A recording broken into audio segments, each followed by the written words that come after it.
Gusto ko po na mag-aral.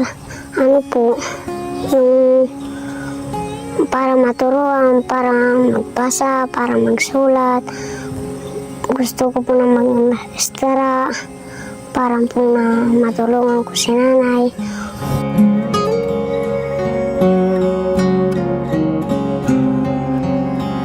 Magkapas po ng palay para po may kainin po.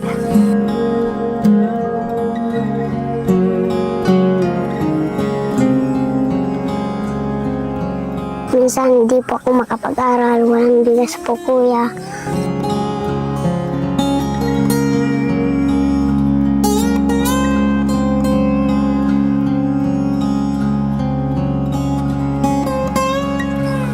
Kumusta yung kalagayan niyo dito sa bundok? Mahirap po kuya.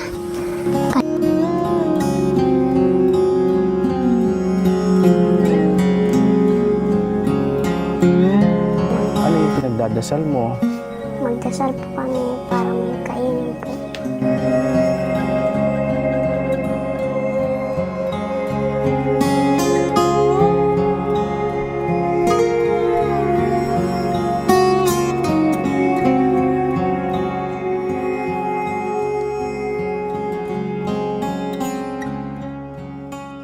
Magandang araw sa inyong lahat mga kabuksi, mga kababayan. Hindi natin balikan si Melanie, yung bata po na naggagapas ng palay. Pupuntahan po natin sa kanila at meron tayong panibagong tulong. Tara po, samahan niyo po kami. Tao po.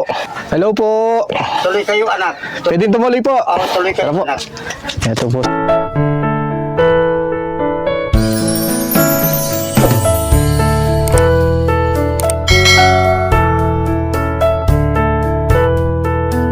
Good morning po, tatay. Si tatay po, kayo po yung lolo po ni Melanie, no? Oo, ako.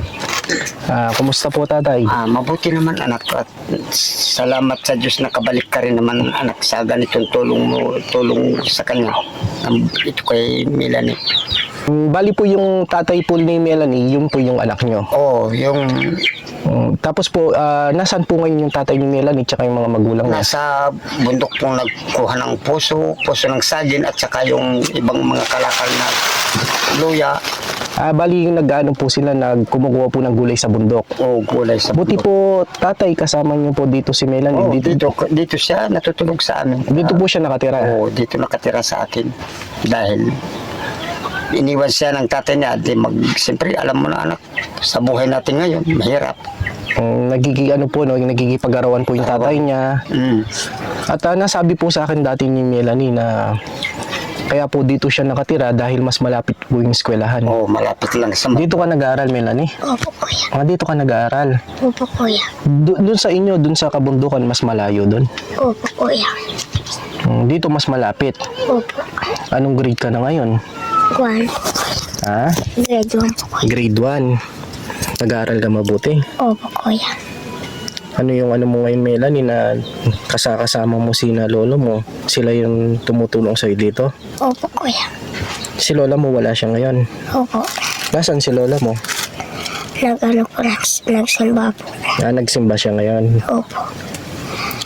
Tatay Monching, yung pong pangangalaga po ng bata, nung maliit pa po siya, talagang nandito na siya. Oo, nandito na sa amin yan para napalaki namin siya. Parang tinurin niya akong tatay. Pero apo ko siya. Bali, Tatay Monching, kayo po, ano po yung hanap buhay niyo po dito, sa kabundukan po? Mag-arawan, puso ng saging, yung magtatabas ng taniman ng luya. Ganyan lang buhay dito. Nakikipag-arawan po, no? Arawan. Kung tapos nang naggasak, arawan. Minsan, 150 isang araw. Ikaw, Melanie, nag-aaral ka mabuti? Opo kuya. Kasi Tatay Monching, nung nabidyohan po namin si Melanie dati po, na tinutulungan niya yung kanyang lola na naggagapas ng palay. Yung pong pagtatrabaho po ng bata, inuobligan niyo po ba sa kanya? Hindi po. Kusang loob niyang Ginagawa po. Kusa mong ginagawa yun, Melanie? Opo kuya. Bakit mo tinutulungan si lolo mo, si lola mo? Bakit mo sila tinutulungan? Nakita ka namin. Kasi po, nagkisama ko po kasi kadila po kuya. Ano? Nag-ano po kami, nagkapas po ng palay. Kasi walang bigas po kuya. Tinutulungan mo talaga sina lolo mo. Opo. Mm. Pero yung pagtulong mo sa kanila, inuutos ka ba nila o talagang tinutulungan mo sila? Tinutulungan po. Kumusta po yung ano ni Melanie, Tatay Monching, yung pong pag-aaral niya? Nag-aaral po siya ngayon. Nag-aaral siya. Minsan magbabaon ng 5 piso, 10 piso. Yun nga po yung sinasabi niya sa atin na minsan daw po yung binabaon po ni Melanie 5 piso, minsan wala daw siyang baon. At kahit papano tatay, mahirap man po pinagpapatuloy niyo po, no? Pinagpapaguran niyo po na matustusan po na mapag-aral siya. Pero yung pong mga magulang po ni Melanie, yung tatay niya at nanay niya, sinusuportahan naman po. Sumisiporta sila dahil sa bigas. Kung minsan magbibigay ng bigas. Pinupuntahan po Oo, dito. Pinupuntahan dito ang bata. Anong inaano mo Melanie na yung pinapangarap mo, gusto mo makatapos sa pag-aaral? Opo. Mga kabuksi, kaya po napuntahan po natin si Melanie. Bakit ka umiiyak ngayon? Ha? Umiiyak ka? Masaya ka, nandito kami. Opo kuya. Ha? Ngayon po kaya pinuntahan po natin si Melanie, meron pong nais magpaabot po ng tulong sa kanila. No, Tatay Monching? Oo, salamat. Meron pong panibagong tulong po. Ito, may dala po kaming bigas at grocery. Para sa inyo po, para kay Melanie po. Si Ma'am Dolores Olivar, nagpadala po siya ng pambili po ng bigas. Ito po, 25 kilos na bigas. May dala po kaming grocery. Ito, kumpleto na Melanie. May biskwit, may noodles, may dilata, may sabon panligo, panlaba. At ito din, napaka-importante, bigas. Number 1 ito sa bundok. At kami po ay nagpapasalamat kay Madam Dolores Olivar na nagpaabot po ng tulong para kay Melanie. At ito po, napuntahan po natin yung bata. Maraming salamat po kuya. Magpapasalamat ka kay Madam Dolores Olivar, no? Kay Madam Dolores Bari pala. No, si Madam siya yung nagbigay nito. Siya yung nagbigay ng bigas, grocery. Tapos lagi ka din maliligo, no, Melanie?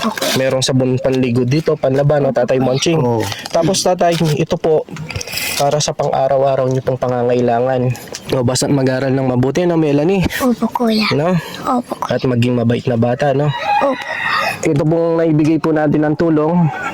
Ito po yung first vlog po natin ngayon pong January, ngayon pong 2025. At sa lahat po ng mga sponsor po natin na nasa ibang bansa, sana po marami pa po kayong matulungan at marami pa po tayong mapaabutan na tulong, lalo na sa mga kababayan po nating mahirap at nangangailangan. At ito po, muli nating binilikan si Melanie at naabutan po natin sila dito kasama niyang kanyang lolo na si Lolo Monching. At ngayon po, muli kami nagpapasalamat po sa inyong lahat. At no, Tatay Monching, no, Melanie, no? Opo kuya. Mag-aral ka na mabuti, no? Opo. Oo. Para paglaki mo, matupad mo yung pangarap mo, matulungan mo sina tatay mo, Opo. tsaka sina lolo mo. Yun lang po mga kabuksi, maraming salamat po. O, Tatay Monching, alis na po kami, no? Sige. Sige po mga kabuksi, maraming salamat po sa inyong lahat. At lagi po kayong mag-iingat at gabayan po tayo ng Panginoon Diyos. So, no, Meli, babay na tayo. Bye kuya. Bye-bye! Bye! Bye-bye. Oo.